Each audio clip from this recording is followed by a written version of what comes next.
ริ่มต้นใหม่คิดอยู่ว่าไอ้สิงห์ขออยากถามคิดอยู่ว่าก่อนจะคิดมาอยู่แล้วเนี่ยก็ต้องมีเมียแล้วก็ต้องได้ซื้อบ้านซื้อรถมันก็โดยว่าเฮามาอยู่เฮามาซื้อเฮ็ดหยังบ่ได้คนต่างประเทศเฮ็ดหยังบ่ได้เพราะว่าไงขออนุญาตว่าคันเฮาซื้อเฮาก็ต้องซื้อเมียเฮาเนาะซื้อของลูกของเมียแม่นมันจังเฮ็ดได้เนาะเฮานี่เพิ่นบ่อนุญาตหน่อยเนาะแม่นล่ะเลยเบิ่งในคลิปเลยเบิ่งไผๆอยู่บ่มองไผๆอยู่บ่กับตามที่เบิ่งในคลิป YouTube นั่นแหละมากใครแบบว่าแบบว่าความรู้สึกแบบมากผู้สาวที่ว่าทีมงานไปถ่ายแบบว่าไอ้เห็นแล้วรู้สึกแบบมันก็มีลายอยู่มันมีแม่ห้างบ่แม่ไม้แล้วก็สาวอีกแต่มันก็ขึ้นครับเขาหั่นแหละก็บ่ได้บังคับเขาว่าให้เขาหักเขามันก็ขึ้นนำเข้าหั่นแหละเขาก็ล้มไปซื่อๆนี่ล่ะเรื่องเคยโทรหาไผอยู่บ่เคยโทรบ่บ่เคยโทรบ่กล้าโทรอีกเดี๋ยวอันนี้ก็ขออนุญาตถามเลยพี่น้อยเป็นบ่เป็นหยังส่วนตัวของอ้ายเพิ่นล่ะแต่ว่าบ่ได้มีลมหายเนาะบ่แต่ว่าน้องลาน้อยก็มีแต่บอกว่าสิมายามเด้อมาเมื่อใดก็สิเขียนบอกเราแล้วมาฮอดเซโนแล้วโดยอันนี้นี่คืออ้ายนี่เคยคุยส่วนตัวกับน้องลาน้อยอยู่บ่หากก็ล้มกันได้ 3-4 มื้อนี่แหละ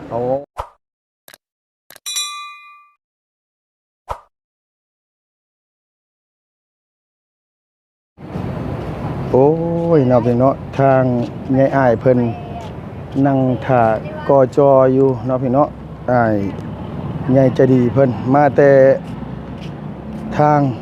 สหรัฐอเมริกาพี่น้องเอ้ยอ้ายเพิ่นก็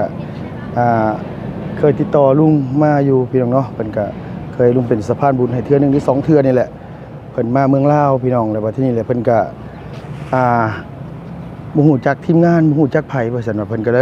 ยให้ลุงมาหาเพิ่นแต่ว่ารถลุงมันมีปัญหาพี่น้องเอ้ยโอ้รถระบบไฟหุ่นอุ้ยปุ้ยเนาะพี่เนาะโอ้ยจังหวะอยู่เดี๋ยวนี้เอานัดกันอยู่อเมซอนเนาะพี่เนาะอยู่ร้านกาแฟเมืองลาวเฮานี่แหละแล้วก็ลุงก็ต้องสบายดีเด้อสบายดีพี่น้องสุขุสุคนพี่น้องเอ้ยโดยสบายดีหลายโดยโอ้พี่น้องเพลงเสียงอันนี้ซ้ำเพลงดังซ้ำไปเขาญาติไปนางพุ่นปะโดยอยู่นี่มันมีเพลงพี่น้องเอ้ยไปพี่น้องเนาะโดย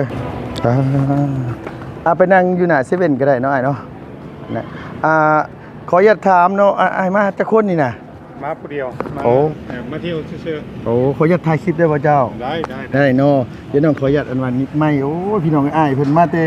ทางอเมริกาแม่นละโดยมาได้จักมื้อแล้วนี่น่ะมาแต่เดือน2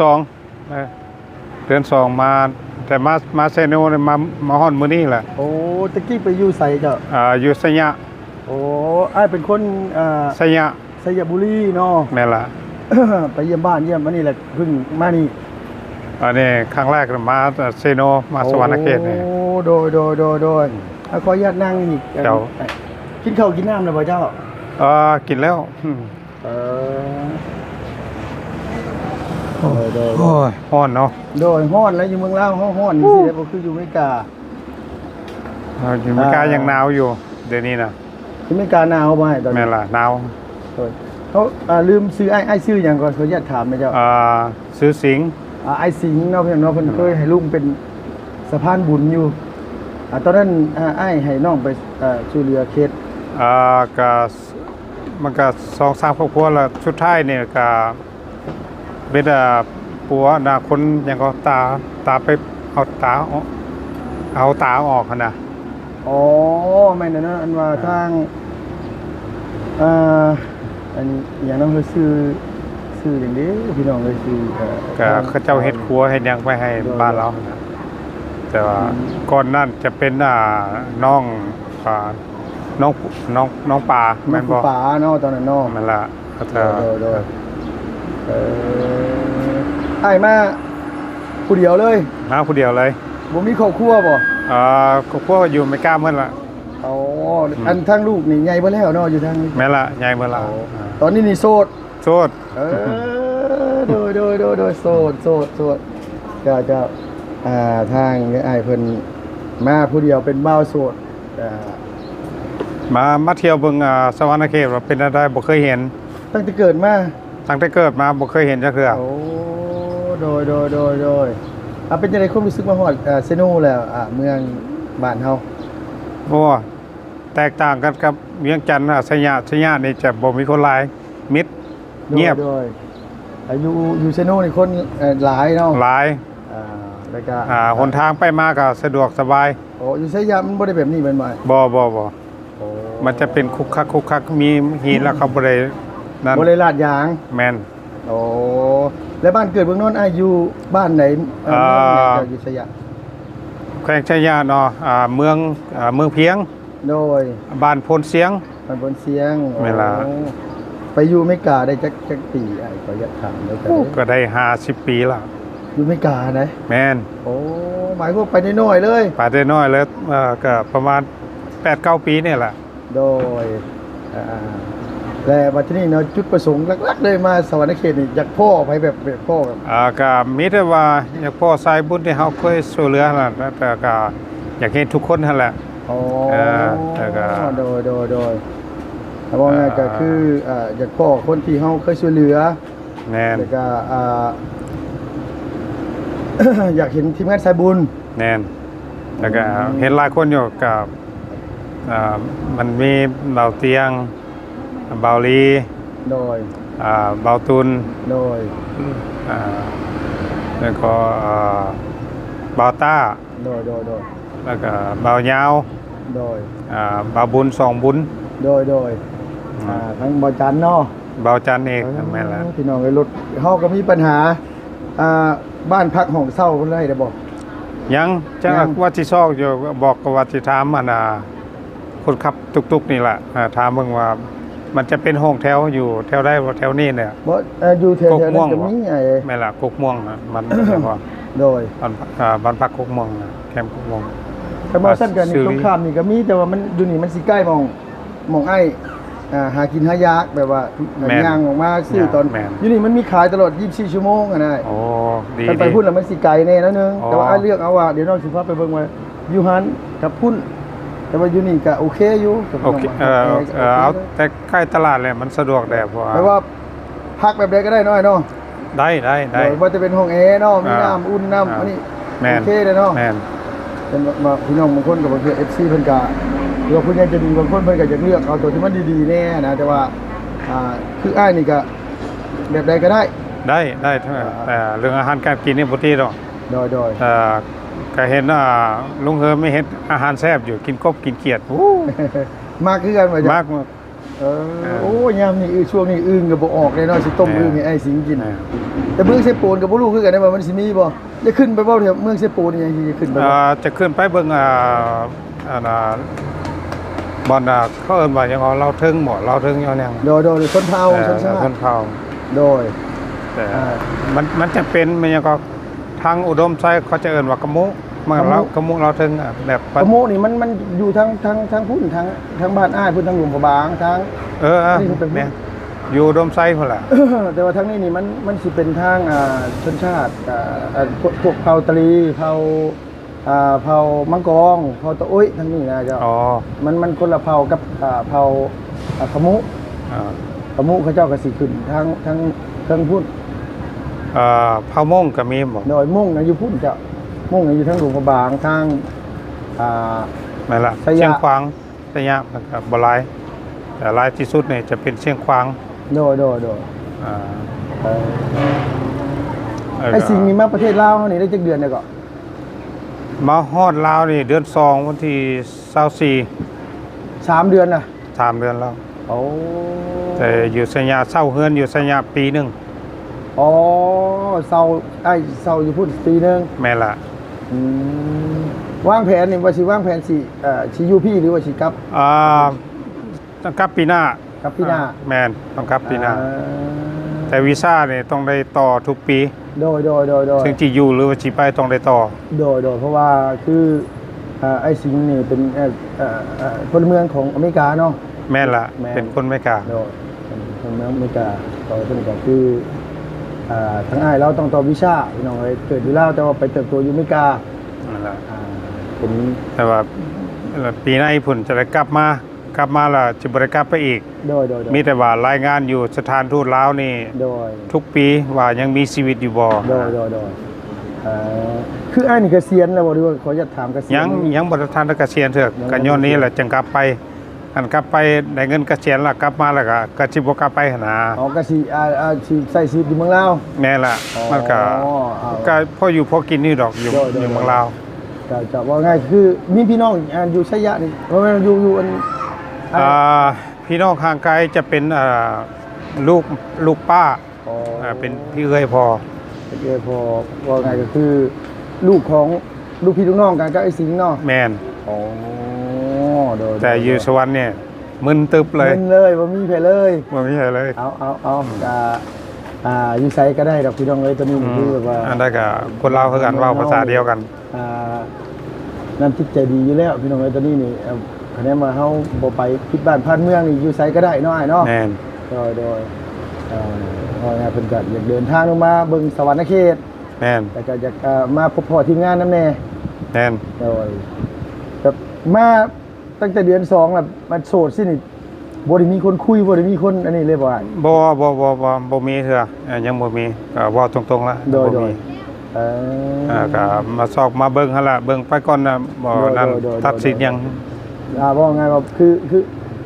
แยกทางกันบ่กับเมียหรือว่าตายจาก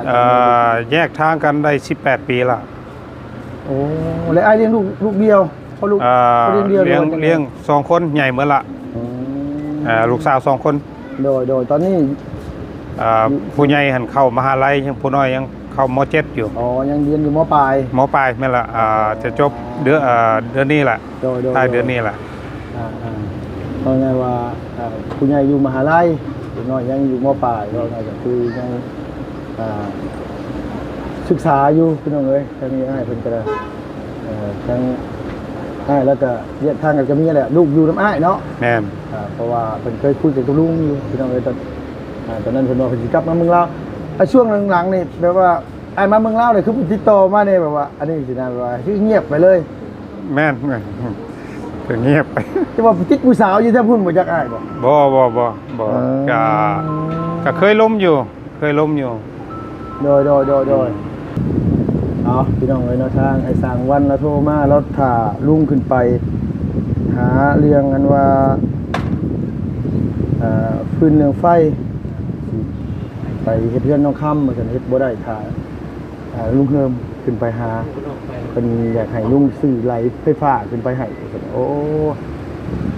แต่สิว่าได้พี่น้องเอ้ยตอนนี้ก็ได้เฮ็ดจนบ่มีไฟนี่ก็ยากอยู่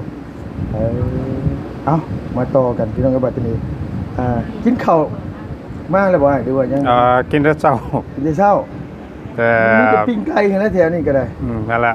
ประมาณ 8:30 นแหละกินข้าวเช้าโดยเอาไอ้มาแต่ชัยยะเลยไอ้ลงไปสวรรค์บ่ชัยยะแล้วก็ไปไอ้มาแต่ไสนะชัยยะแล้วก็ไปหลวงพระบางโดยขึ้นรถไฟหลวงพระบางมาลงเวียงจันทน์นอนอยู่เวียงจันทน์คืนนึงโดยแล้วก็ซื้อปิยนต์บินลงมาสวรรค์โอ้จากเวียงมาสวรรค์นี่ค่าเครื่องบินเท่าไหร่เงินกีบนี่ก็1,375,000ประมาณ100น้อยๆเนาะบ่ฮอดเอาบ่ฮอดเด้เนาะ50ปลายหลอนเนาะแม่60ปลายหลอนเพราะว่า100หลอนมันตกอยู่2ล้านปลายแม่น่ะที่นี่แหละโดยก็โอเคพอขี่ไปมาอย่างกันสำหรับคนต่างประเทศโดยมาจากอเมริกาน้องขอจะถามค่าเครื่องนี่ค่าปียุ่นนี่เท่าไหร่ขอจะถามเลยขวัดทางเดียวกับ2ทางราคาสำคัญประมาณ 1,500 เหรียญไปครับนี่เนาะแม่ละไป 1,500 เหรียญมา1,500 เหรียญบ่ไปครับ 1,500 เหรียญรวมเลยรายรวมมาเลยแม่นโอ้โดยว่าไงก็คือจองไปกลับเลยแม่นแต่มื้อเฮาสิกลับนี่มื้อใดก็ได้หรือว่าได้ซื้อมานี่แต่มาทางเดียวเลยก็ค่ากลับมีต้องไปซื้อใหม่เองพุ่นละเดือน3ปีหน้าพุ่นล่ะยังอีกโอ้หลายเดือนแต่พี่น้องเอ้ยนี่นะแม่นเพื่อสิได้กลับบ้านนี่ก็จักว่าสิได้เมียลาวย้อนไปจักกันนี่นะก็บ่แน่เนาะโดยลูกก็ใหญ่เบิดเลยเนาะแม่น ก็สบายละเขาเลี้ยงใหญ่แล้วก็โอเคแล้วคนทุกน้อยหนึ่งแล้วโดยคันจะเอาใหม่กับเริ่มต้นใหม่คิดอยู่ว่าไอ้สิงห์ขออยากถามคิดอยู่ว่าก่อนจะคิดมาอยู่แล้วเนี่ยก็ต้องมีเมียแล้วก็ต้องได้ซื้อบ้านซื้อรถมันก็โดยว่าเขามาอยู่เขามาซื้อให้ยังบ่ได้คนต่างประเทศเฮ็ดยังบ่ได้เพราะว่าขออนุญาตว่าคันเฮาซื้อเขาก็ต้องซื้อเมียเฮาเนาะซื้อของลูกของเมียแม่นมันจังเฮ็ดได้เนาะแม่นล่ะนี่เพิ่นบ่อนุญาตหน่อยเนาะแม่นล่ะเลยเบิ่งในคลิปเลยเบิ่งไผๆอยู่บ่มองไผๆอยู่บ่กับตามที่เบิ่งในคลิป YouTube นั่นแหละมากไผแบบว่าแบบว่าความรู้สึกแบบมากผู้สาวที่ว่าทีมงานไปถ่ายแบบว่าไอ้เห็นแล้วรู้สึกแบบมันก็มีลายอยู่มันมีแม่ห้างบ่แม่ไม้แล้วก็สาวอีกแต่มันก็ขึ้นกับเขาหั่นแหละก็บ่ได้บังคับเขาว่าให้เขาหักเขามันก็ขึ้นนำเข้าหั่นแหละเขาก็ล้มไปซื่อๆนี่ล่ะโดยเรื่องเคยโทรหาไผอยู่บ่เคยโทรบ่เคยโทรบ่กล้าโทรอีกเดี๋ยวอันนี้ก็ขออนุญาตถามเลยพี่น้อยเป็นบ่เป็นหยังส่วนตัวของอ้ายเพิ่นล่ะแต่ว่าบ่ได้มีลมหายเนาะบ่แต่ว่าน้องลาน้อยก็มีแต่บอกว่าสิมายามเด้อมาเมื่อใดก็สิเขียนบอกเราแล้วมาฮอดเซโนแล้วโดยอันนี้นี่คืออ้ายนี่เคยคุยส่วนตัวกับน้องลาน้อยอยู่บ่หากก็ล้มกันได้ 3-4 มื้อนี่แหละก็ยังตัดสินใจมาแต่สัญญาลงมานี่โดยว่าง่ายๆนี่ล้มน้องลาน้อยเลยตัดสินใจมาเลยเอาแล้วพี่น้องเอ้ยน้องลาน้อยบ่แม่นสิเนี่ยครูมาฮอดแล้วบ่จักบัดนี้เนาะก็ล้มซื่อๆล้มซื่อตอนแรกก็ล้มซื่อๆนี่แหละอ้ายเนาะมันอันนี้แหละโดยเอาแต่บุพเพสันนิวาสมาเสียแล้วง่ายแต่แล้วแต่วาสนาพาสู่โดยเอาพี่น้องเนาะว่าง่ายก็คือเพิ่นล้มกับน้องน้อยอยู่3-4 มื้อที่ผ่านมาว่าซั่นว่าเอาแต่ว่าทางไอ้สิงห์เพิ่นจะเดินทางขึ้นสิโปนพี่น้องเอ้ยแต่ทั้งนี้ทั้งนั้นเฮาบัดลุงพี่น้องยังมีปัญหาอยู่เอาอ้ายแล้วขึ้นรถนี่ก็จักแล้วสิเป็นจังได๋บ่นี่ผมว่าอย่างพี่น้องบ่เย็นทุกอย่างคัดของเบิดเลยรถก็ได้มันสิเป็นก็ยังว่าอยู่อ้ายเอ้ยเนาะรถใช้ซุมื้อแล่นซุมื้อมันก็แบบว่าจังซี่แหละเพิ่นเนาะเติมแอร์กับบ่แพงที่เติมแอร์เติมแอร์บ่แพงเนาะเครื่องมือบ่เติมแอร์หั่นน่ะเฮาใส่แอร์ใหม่เติมแอร์แม่นล่ะต้องใส่แอร์ใหม่ก็สิบ่แพงไปน้องว่าประมาณกับบ่ฮู้ประมาณ 6-70 เหรียญพุ่นแหละแพงกับเดือนก็นำบ่แพงเนาะอายุไม่กล้านี่บ่ได้เลย200-300พุ่นได้แต่ว่าน้องน่ะไปเติมแล้วน่ะมันเป็นน้ำระบบไฟแต่ระบบไฟน่ะเขาน่าจะแพงอยู่แต่ประมาณอยู่200พุ่นละมั้งเฮาว่า200พุ่นแหละประมาณนั่นแหละแต่ว่าทั้งนี้ทั้งนั้นน่ะคือห้านเก่าเฮาน่ะมันเขาน้องเขาไปเมื่อกี้แหละเขาบอกว่าเขาแก้ให้บ่ได้ต้องให้ไปร้านที่เขาเฮ็ดให้ว่าซั่นว่าให้เขาแก้ให้ไหมบางคนอยู่ต่างประเทศเขาก็ซื้อแล้วมาเฮ็ดเองมันก็ได้โชว์ข้าวแหละโดยแต่จริงก็ต้องไปห้านน่ะแพงให้เขาฮู้จักแล้วว่าที่นี่น่ะระบบไฟบ่ได้แต่ไฟเดียวมันเลี้ยวบ่ได้เด้อโอ้ยขมังนั่นแหละโนดมันไฟเดียวบ่มีอันตรายอันตรายมันค่อนข้างที่ว่ามันระวังยากพี่น้องเอ้ยมันเฮาไปเชื่อในใจนะ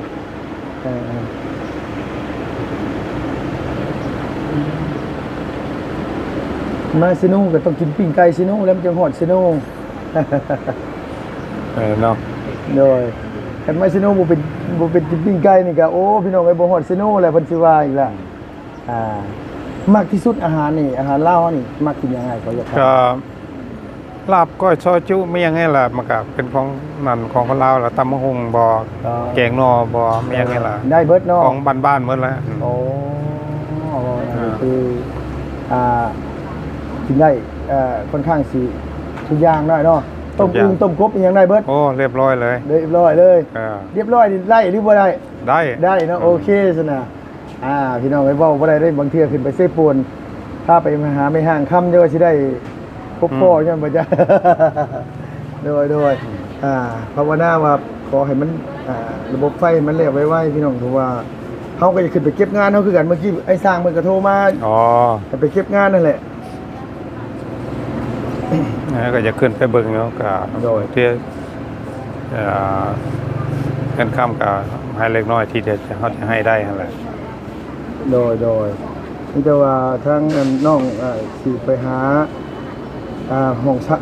ห้องเช่าให้อ้ายเพิ่นก่อนพี่น้องเอ้ยแล้วก็ แม่น ถ้าอ้ายเราไปกินข้าวก่อนเพราะว่าอ้ายเพิ่นก็ยังบ่ได้กินข้าวเที่ยงน้อยเนาะ แม่นล่ะ โดยนี่มันบ่ายโมงเลยเนาะแบบมิดเอาไปได้สิ่งไปซะปะผู้แรกขึ้นรถผู้แรกโดย มาหรอก แต่ว่าฮ้อนนี่เด้ออ้ายเด้อ บ่เป็นหยัง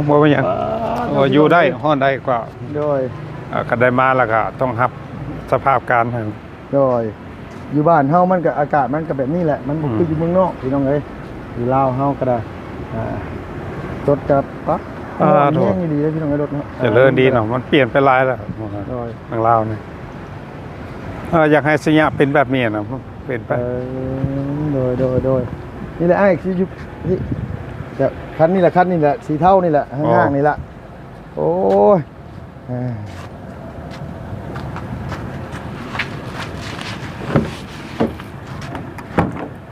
นั่งหน้าก็ได้ครับ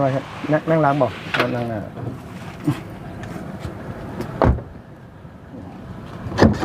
เด้อมันนี่เด้อไอ้เด้อขอโทษขอให้หลายรถ บอกไปยัง เพราะว่าสตาร์ทมันกับไฟมันเตือนหมดเลยพุ่นน่ะพี่น้องเอ้ยเสียงรถตะกี้ปกติมันไม่ได้เป็นแบบนี้ระบบไฟมันเตือนหมดทุกอย่างเลยมันเป็นเลยว่าน้องบ่กล้าเล่นไปไกลว่านี่ว่าสิให้เข้าไปแล้วเขาแก้ให้บ่ตกเมื่อกี้น่ะเขาลื้อเลยเขาก็แก้บ่ได้เขาว่าพี่น้องเอ้ยโอเคซะหน่อยสิเด้อเอาสบายดีพี่น้องนี่เด้อเด้อโดยสบายดี